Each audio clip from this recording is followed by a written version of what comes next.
It is not the strongest of the species that survive, nor the most intelligent, but the one more responsive to change. A man who dares to waste 1 hour of time has not discovered the value of life.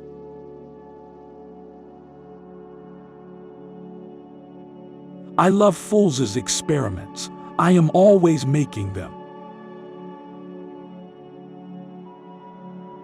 A man's friendships are one of the best measures of his worth.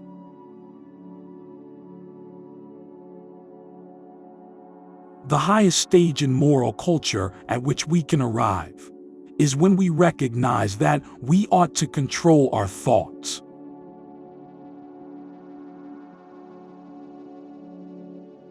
A scientific man ought to have no wishes, no affections, a mere heart of stone.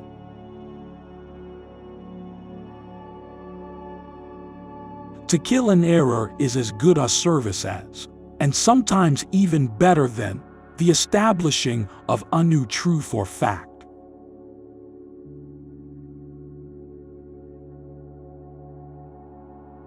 If I had my life to live over again, I would make it a rule to read some poetry, listen to some music, and see some painting or drawing at least once a week.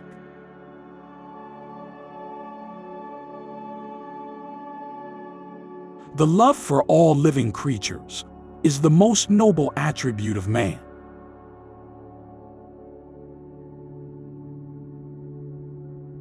A republic cannot succeed till it contains a certain body of men imbued with the principles of justice and honor.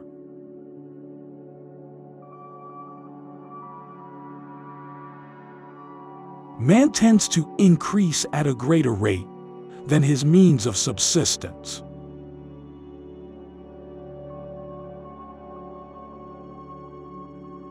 I am not apt to follow blindly the lead of other men.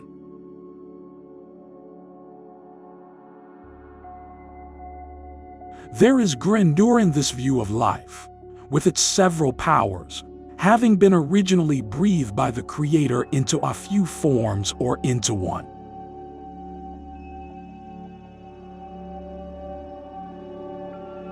I am turned into a sort of machine for observing facts and grinding out conclusions.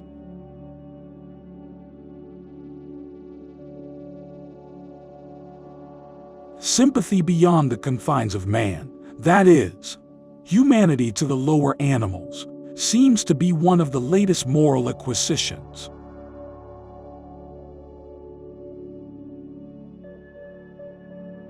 It is a curse evil to any man to become as absorbed in any subject as I am in mine.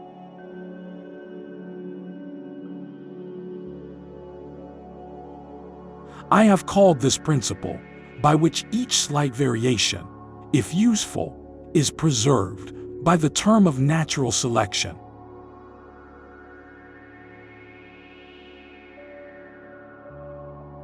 How paramount the future is to the present, when one is surrounded by children.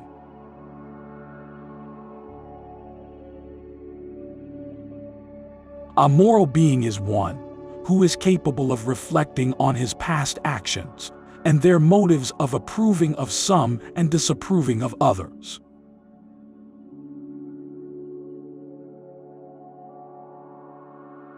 If the misery of the poor be caused not by the laws of nature, but by our institutions, great is our sin.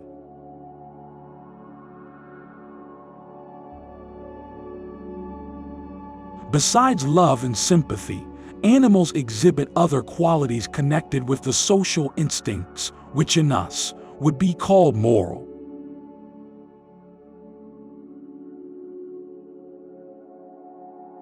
The very essence of instinct is that it's followed independently of reason.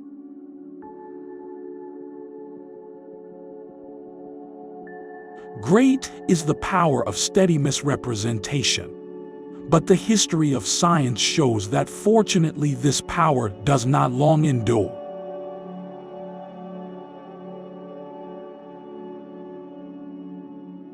We will now discuss in a little more detail the struggle for existence.